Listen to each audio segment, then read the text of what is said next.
underline. Omong dikit tapi nyelekit. Bersama Om Bob. Temukan di channel YouTube Om Bob Indonesia. Om Bob, anjloknya Indeks Persepsi Korupsi atau IPK dari skor 38 pada tahun 2021 ke skor 34 pada 2022 ini menjadi perhatian. Penurunan itu disebut paling drastis sejak tahun 1995. Bagaimana Om Bob menggarisbawahi masalah ini? Indeks persepsi korupsi itu memang semacam tolok ukur ya. Kalau sebuah negara itu tingkat korupsinya itu bagaimana. Ya. Itu angkanya antara 100 sampai 1. Angka 100 itu adalah betul-betul bebas korupsi. Kalau 1 itu udah nggak karuan korupsinya. Ya dari kecil sampai besar korupsi semua itu angkanya 1. Ya. Nah sekarang ini Indonesia itu posisinya di mana? Yang terang antara tahun 22 itu memang lebih rendah ketimbang tahun 21 atau 20 ya. Jadi kalau sekarang ini indeksnya itu 34. Ya. Seperti tadi kan, kalau 1 itu korupsi nggak karuan. Kalau 100 itu bebas korupsi. Ya. Nah, yang hebat itu kan Singapura 83. Luar biasa ya. Malaysia 47.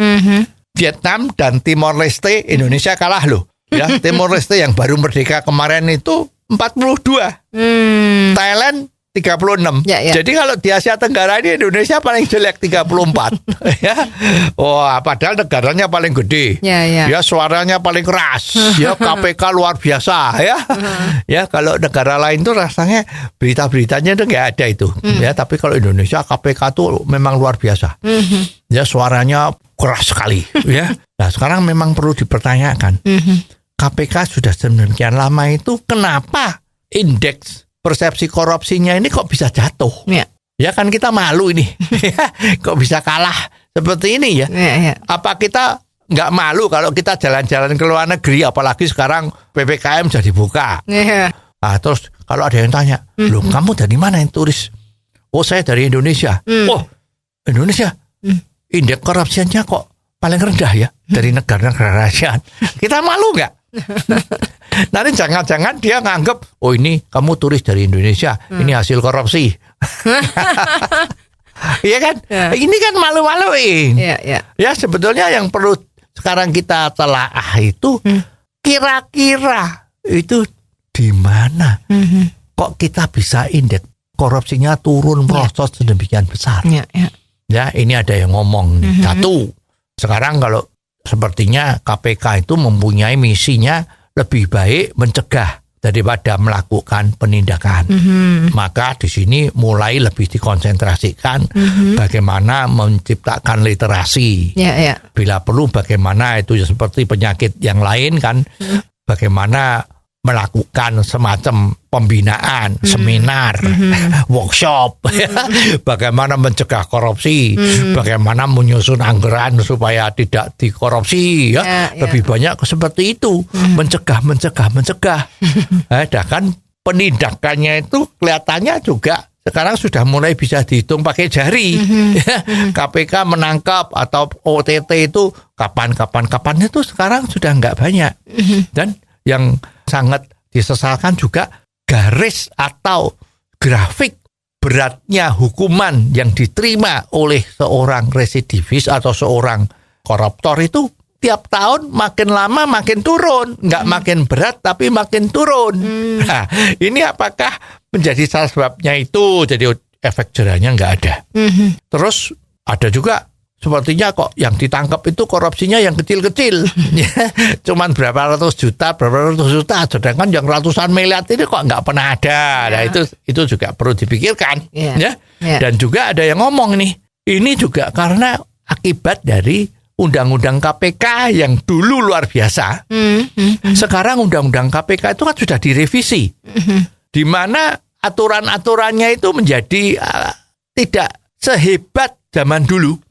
Misalnya sekarang bahwa KPK itu sekarang tidak independen. Dia ada di bawah kementerian. Terus juga pegawai-pegawai KPK sekarang jadi pegawai negeri. Kalau pegawai negeri itu kan ada hierarkinya. Ya, kalau kemarin dia independen, bukan pegawai negeri kan bebas ya. Sekarang seperti itu. Ya, terus ada juga dulu peraturan yang dulu itu kan SP3 tidak bisa dikeluarkan. Artinya kalau orang sudah ditentukan sebagai tertuduh, tersangka korupsi, maka pasti dia akan dihukum. Karena tidak bisa dikeluarkan SP3. SP3 itu surat perintah penghentian penyelidikan ya. Juga ada satu hal lagi. Penyadapan. Dulu KPK bebas menyadap. Betul. Sekarang kalau menyadap harus izin. Ada pihak ketiga. Nah, ini semua rentetan-rentetan. Ini sangat besar menjadi penyebab kenapa indeks persepsi korupsi di Indonesia itu tidak makin baik, tapi justru makin jelek. Nah, kita berdoa aja ya, supaya besok jangan merosot lagi. Sekarang 34, jangan tahun depan tuh 32, tahun depan 25, nanti jadi 10. Nanti kita makin malu kalau berjalan-jalan ke luar negeri. Oh, jadi begitu ya Om Bob. Jelas deh sekarang. Terima kasih Om Bob untuk waktunya. Sampai ketemu lagi di waktu yang akan datang. Underline. Omong dikit tapi nyelekit. Bersama Om Bob. Jika Anda suka dengan channel ini, jangan lupa subscribe, like, dan komen.